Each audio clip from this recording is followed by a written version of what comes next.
வணக்கம் traders, welcome to pre market analysis. இன்னைக்கு நம்ம இந்த வீடியோவில் நிஃப்டி, பேங்க் நிஃப்டி மற்றும் சென்செக்ஸ் வந்து ஜூன் 29ஆம் தேதி திங்கக்கிழமை என்ன நடக்கிறதுக்கான வாய்ப்பு இருக்குது அப்படிங்கிறதான் பார்க்க போகிறோம். ஸோ இந்த அனாலிசிஸ் பார்த்தீங்கன்னா நமக்கு ஒரு 5 முக்கியமான டேட்டாஸை வச்சு இருக்க போகுது.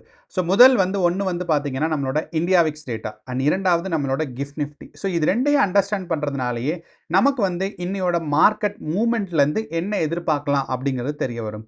ஸோ அடிஷ்னல் டேட்டாஸான நம்மளோட ப்ரைஸ் ஆக்ஷன், ஸோ மார்க்கெட்டுக்கு இன்னையோட மார்க்கெட்டுக்கு முக்கியமான சப்போர்ட் லெவல்ஸ் என்ன இருக்க போகுது, முக்கியமான ரெசிஸ்டன்ஸ் லெவல்ஸ் என்ன இருக்க போகுது அப்படிங்கிறத பற்றி பார்ப்போம்.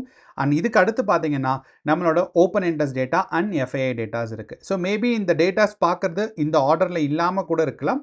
ஆனால் நம்ம வந்து பார்த்தீங்கன்னா இந்த 5 டேட்டாஸையும் நம்ம டிஸ்கஸ் பண்ண போகிறோம். ஸோ ஆனால் நான் இன்னொன்று யோசிச்சுட்டு இருக்கேன். ஸோ இது வீடியோக்குள்ளே போகிறதுக்கு முன்னாடி இதை நான் உங்கள்கிட்ட சொல்லணும்னு நினச்சேன்.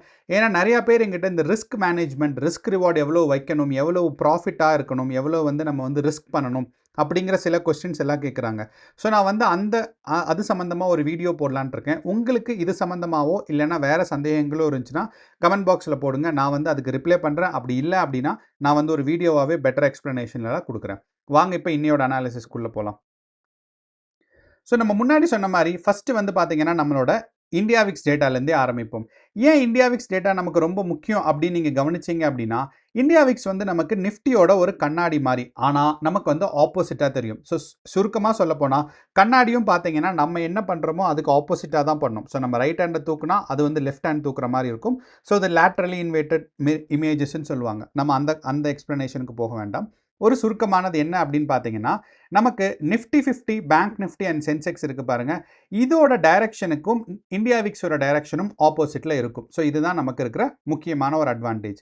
ஸோ அப்போது நம்ம கவனித்தோம் அப்படின்னா இந்தியா விக்ஸ் வந்து நமக்கு போன செவ்வாய்க்கிழமை மார்க்கெட்டில் ஒரு ஸ்ட்ராங்கான க்ரீன் கேண்டில் கொடுத்துச்சு. அதுக்கப்புறம் ஒரு ஃபேக்கான ஒரு டவுன் சைட் வந்தாலும் எண்ட் ஆஃப் த டேல பார்த்தீங்கன்னா மார்க்கெட் வந்து ஒரு பாசிட்டிவ்ல தான் முடிஞ்சுச்சு. அதே மாதிரி நமக்கு 25ஆம் தேதி, ஸோ 24ஆம் தேதி பார்த்தீங்கன்னா நமக்கு க்ரீன் கேண்டில் தான் ஆரம்பிச்சிச்சு. ஆனால் மார்க்கெட் வந்து ஒரு டவுன் சைட் புஷ்ஷில் போச்சு. இந்தியா விக்ஸ் மார்க்கெட் வந்து பார்த்தீங்கன்னா மேலே போயிருந்திருக்கும். ஆனால் 25ஆம் தேதியும் பார்த்தீங்கன்னா நமக்கு ஃபஸ்ட்டு கேண்டில் ஒரு ரெட் கேண்டிலாக இருந்துச்சு. அண்ட் மார்க்கெட் வந்து ஆல்மோஸ்ட் லைக் ஒரு கன்சாலிடேஷன் ஃபேஸில் தான் இருந்துச்சுன்னு சொல்லலாம். இந்தியாவோட பிரைஸ் இது. அப்போ இந்தியா விக்ஸோட நமக்கு அது ஆப்போசிட் போகிறதுக்கான ஸ்ட்ராங்கான கால் ஆப்ஷன்ஸோ பை ஆப்ஷன்ஸோ நமக்கு வந்து பார்த்தீங்கன்னா நிறையா லோட் ஆகும். ஃபார் எக்ஸாம்பிள் 25ஆம் தேதி ஃபஸ்ட்டு கேண்டில் நமக்கு ஸ்ட்ராங்கான ரெட் கேண்டில் அப்படின்னா மார்க்கெட் மேலே போகிறதுக்கு ஸ்ட்ராங்காக லோட் ஆகிட்டு இருக்குன்னு அர்த்தம். அப்போது நமக்கு Nifty 50 and bank Nifty and சென்செக்ஸை பொறுத்து அந்த ஸ்டார்டிங் கேண்டில் நம்ம கவனிச்சோம் அப்படின்னா மார்க்கெட் வந்து மேலே போகிறதுக்கான புஷ்ல தான் இருந்துச்சு. அதுக்கு நமக்கு வந்து நமக்கு இதுக்கு முன்னாடி இந்தியா வந்து ஒரு டவுன்ஃபால் அண்ட் 50 பார்த்தீங்கன்னா நம்ம இங்கே ஆயிருச்சு. ஒரு கண்ணி நமக்கு வேலை செய்யும். மார்க்கெட்டில் என்ன நடக்க போகுது அப்படிங்கிறத ஈஸியாக நமக்கு வந்து ரிஃப்ளெக்ட் பண்ணும். அண்ட் இரண்டாவது முக்கியமானது இந்த ப்ரைஸ் ஆக்ஷனை விட, ஸோ இந்தியா விக்ஸ் எப்படி மூவ்மெண்ட் ஆகுது அப்படிங்கிறத விட நமக்கு இந்தியா விக்ஸோட வேல்யூ ரொம்ப முக்கியம். ஏன்னா ஆவரேஜ் இந்தியா விக்ஸோட வேல்யூ வந்து பார்த்தீங்கன்னா ஒரு எப்பயும் போல் நமக்கு வந்து இந்தியன் மார்க்கெட் ஒரு ஸ்டேபிளாக இருக்குன்னா 15லிருந்து 13க்குள்ளே இருக்கும். அண்ட் 10 வரைக்கும் போகிறதெல்லாம் ரொம்ப வந்து கஷ்டமான வேலை. அண்ட் சில டைம் வந்து போயிருக்கு. அப்போது இந்த 13ல் இருக்குது அப்படின்னா நமக்கு என்ன அட்வான்டேஜ்னா இங்கிருந்து கீழே போகிறதுக்கான வாய்ப்புகள் கொஞ்சம் கம்மி. ஆனால் அதே சமயம் இந்தியா விக்ஸ் 13லிருந்து மேலே ஜம்ப் பண்ணுறதுக்கான வாய்ப்பு அதிகம். இந்தியாவில் 13 பொசிஷன். ஸோ 15 பார்த்தீங்க வந்து 13 ஸ்டேபிள் இந்தியா வேல்யூ. அண்ட் இதை நமக்கு வந்து 10க்கு கீழே போயிருச்சு. 100% ஒரு மூவ்மெண்ட் மார்க்கெட் வந்து கீழே போகும். ஸோ இந்தியா விக்ஸ் மேலே போகிறதுக்கான ஒரு டவுன் மூவ்மெண்ட் இருக்கு தெரிஞ்சுக்கிறோம்னா இன்னையோட மார்க்கெட் வந்து பியரிஷா போகிறதுக்கான வாய்ப்பு இருக்குது அப்படிங்கிறது நமக்கு தெரியுது. அண்ட் இரண்டாவது நமக்கு கிஃப்ட் நிஃப்டி டேட்டா. ஸோ இப்போ இந்தியா விக்ஸ் டேட்டாலேருந்து நமக்கு பியரிஷ்கான ஒரு சான்ஸ் இருக்குது அப்படிங்கிறத நம்ம தெரிஞ்சுக்கிறோம். ஆனால் 100% டிபெண்ட் பண்ண முடியாது. எந்த டேட்டாவையும் நம்மளால் பார்த்தீங்கன்னா 100%, ஸோ இந்த டேட்டா இதுதான் சொல்லுது அப்படிங்கிறனால ஒரு 100% மார்க்கெட்டில் இதுதான் நடக்கும்னு சொல்லி யாருனாலையும் சொல்ல முடியாது. சப்போஸ் யாராவது சொன்னாங்கன்னா தயவு செய்து அவங்கள நம்பாதீங்க. நானே சில நாட்கள் வந்து எனக்கு ரொம்ப நம்பிக்கையாக இருந்துச்சுன்னு சொன்னாலும் நம்பாதீங்க.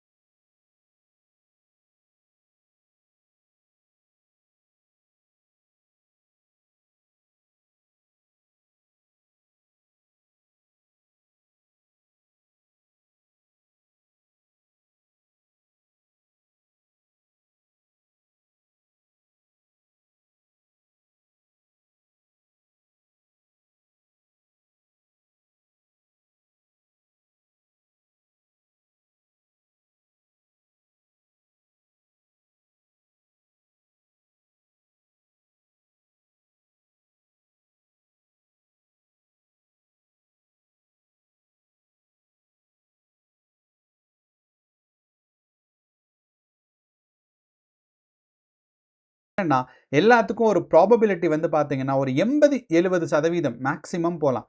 90 டச் பண்ணுறதே ரொம்ப கஷ்டம். அன்னைக்கு நம்ம 90% 100% கன்ஃபார்மாக மார்க்கெட் இப்படி நடக்கும் அப்படின்னு நம்ம எதிர்பார்த்தோம்னா நம்மளை ஏமாற்றிட்டு மார்க்கெட் வந்து ரிவர்ஸ் போயிடும். ஸோ அதனால நம்ம வந்து மார்க்கெட்டை பொறுத்த அளவில் கேர்ஃபுல்லாக தான் இருக்கணும். ஸோ அப்போது கிஃப்ட் நிஃப்டி டேட்டா கவனித்தோம் அப்படின்னா நமக்கு கிஃப்ட் நிஃப்டி டேட்டாவில் என்ன தெரியுது அப்படின்னா மார்க்கெட் வந்து நேற்று 3:30க்கு போன வியாழக்கிழமை தான், வெள்ளிக்கிழமை மார்க்கெட் லீவு. ஸோ இப்போ போன வியாழக்கிழமை 3:30க்கு இருந்த ப்ரைஸும் இப்போ இருக்கிற மார்க்கெட்டோட ப்ரைஸும் வந்து பார்த்தீங்கன்னா ஆல்மோஸ்ட் லைக் சேம் ப்ரைஸ் அப்படிங்கிறனால நமக்கு வந்து gap up and gap down எதுவும் வர்றதுக்கான வாய்ப்பு இல்லை. ஸோ அப்போது no gap up or gap down. இது வந்து நமக்கு முக்கியமான ஒரு இண்டிகேஷன்ஸ். ஸோ மார்க்கெட்டில் அப்போது 2 டைரக்ஷனும் போகிறதுக்கான ஒரு கிளியரான இண்டிகேஷன்ஸில் இல்லை அப்படிங்கிறது கிஃப்ட் நிஃப்டியில் தெரியுது. ஸோ அப்போ கிஃப்ட் நிஃப்டி வந்து மார்க்கெட்டில் கிளியரான பையர் ப்ரெஷரோ இல்லைனா செல்லிங் ப்ரெஷரோ இல்லை அப்படிங்கிறது தெரியுது. நம்ம இந்தியா விக்ஸோட வேல்யூ பார்க்கும்போது மார்க்கெட்டில் வந்து ஒரு பாசிட்டிவான ப்ரைஸ் ஆக்ஷன் போகிறதுக்கான சான்சஸ் இருக்குது. ஸோ அப்படின்னா நமக்கு Nifty, bank Nifty and Sensex வந்து ஒரு டவுன் சைட் புஷ் வரும். ஸோ அப்போது இன்னையோட மார்க்கெட் வந்து நம்ம ஒரு டவுன் ட்ரெண்ட் எதிர்பார்க்கலாமா அப்படின்னு கேட்டிங்கன்னா ஆமாம், நம்ம வந்து ஒரு சின்னதாக ஒரு டவுன் ட்ரெண்ட் எதிர்பார்க்கலாம். ஆனால் நமக்கு முக்கியமான விஷயம் பார்த்தீங்கன்னா 2 முக்கியமான ஒரு சப்போர்ட் லெவல் இருக்குது. ஒன்று வந்து பார்த்தீங்கன்னா நமக்கு ப்ரீவியஸ் டே, அதாவது வியாழக்கிழமை அப்படின்னா புதன்கிழமையோட ஒரு லோவஸ்ட் பாயிண்ட் என்ன அப்படின்னு நமக்கு பார்த்தோம் அப்படின்னா ஒரு மிட் டேல நமக்கு வந்து இந்த 24,000 சொல்லலாம். ஒரு 30 பாயிண்ட் தான் டிஃப்ரென்ஸ் இருக்குது. ஸோ இந்த 24,000 ரேஞ்ச் வந்து பார்த்தீங்கன்னா நமக்கு ஒரு முக்கியமான ஒரு சப்போர்ட் ரேஞ்சாக இருக்கும். ஸோ இதிலிருந்து மார்க்கெட் வந்து ஒரு டவுன் சைட் புஷ் போகிறதுக்கு வந்து ரொம்பவே வந்து ஒரு கிரிட்டிக்கலான பாயிண்ட். அண்ட் இரண்டாவது பாயிண்ட்டு 24ஆம் தேதி ஸ்டார்ட் பண்ண நமக்கு நிஃப்டி 50ல 23,800.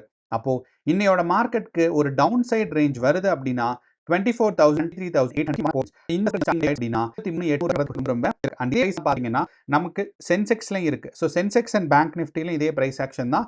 ஸோ செகண்ட் நமக்கு டார்கெட் 20 மார்க்கெட்டோட லோவஸ்ட் பாயிண்ட். அப்புறம் நமக்கு வந்து 76,800 இந்த நமக்கு ஒரு சப்போர்ட் ஆகும். 76 செகண்ட் சப்போர்ட் ஆகும். நமக்கு வந்து இந்த மார்க்கெட்ல சென்செக்ஸ் நம்ம கன்சிடர் பண்ணோம்னாலும் பேங்க் 1000 பாயிண்ட், அதே மாதிரி 57,900 ரேஞ்ச் இருக்கு பாருங்க, இந்த ஒரு பாயிண்ட் ரேஞ்ச். ஸோ போன புதன்கிழமை சப்போர்ட் ரேஞ்ச் இருக்கிறேன். அப்போ பேங்க் நிஃப்டி மற்றும் சென்செக்ஸ் மூணுமே பார்த்தீங்கன்னா ஏறக்குறைய ஒரே பிரைஸ் ஆக்ஷன் இருக்கு. அப்போ நமக்கு மார்க்கெட்டில் ஒரு டவுன் சைட் மூவ்மெண்ட் வந்து நம்ம எதிர்பார்க்குறோம் அப்படிங்கிறது தெரிஞ்சிச்சு.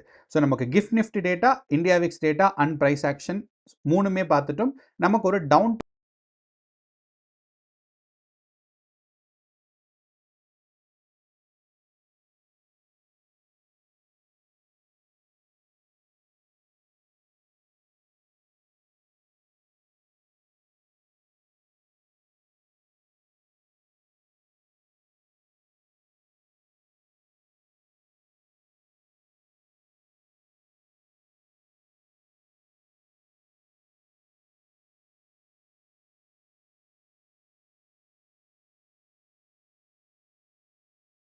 வாய்ப்பு இருக்குன்னு. அண்ட் பிரைஸ் ஆக்ஷன்ல நமக்கு இந்த டவுன் ட்ரெண்ட் எப்போ ஆரம்பிச்சிச்சுன்னா போன செவ்வாய்க்கிழமை போன வியாழக்கிழமை மார்க்கெட் வந்து ஒரு டவுன் ட்ரெண்ட் வந்துச்சு.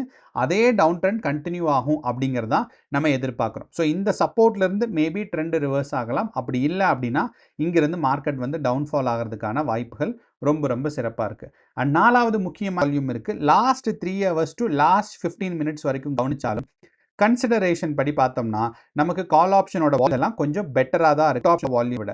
அந்த ஒரு காரணத்தினால கால் ஆப்ஷன் வால்யூம் வந்து கொஞ்சம் இன்க்ரீஸ் ஆயிருக்கு. அண்ட் லாஸ்ட் 10 minutes வரைக்குமே பார்த்தீங்கன்னா மார்க்கெட்டில் கால் ஆப்ஷனோட வால்யூம் வந்து இன்க்ரீஸ் தான் ஆயிருக்கு. அப்படிங்கிறனால நம்ம என்ன எதிர்பார்க்கலாம்னா இன்னையோட மார்க்கெட் வந்து ஆப்ஷன் செல்லர்ஸ் எல்லாம் என்ன நினைக்கிறாங்கன்னா இந்த சர்டன் ரேஞ்ச் 24,100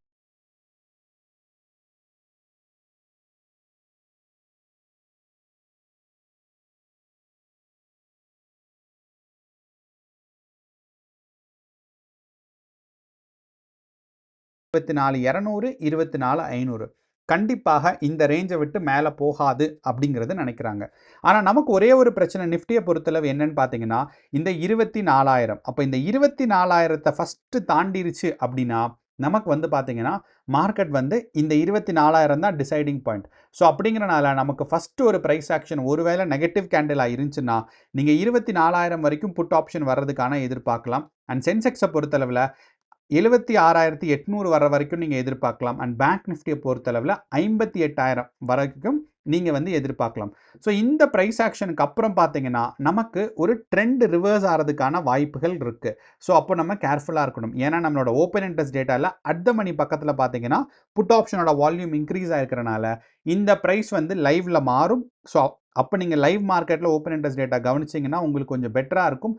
ஆனால் இப்போதைய டேட்டாஸ் வச்சு நமக்கு பார்க்கும்போது ஓப்பன் இன்ட்ரெஸ்ட் டேட்டா வச்சு நமக்கு பார்த்தோம் அப்படின்னா இந்த 24,000 பார்த்தீங்கன்னா நமக்கு வந்து ட்ரெண்ட் ரிவர்ஸ் ஆகலாம். ஸோ கேர்ஃபுல்லாக இருங்க.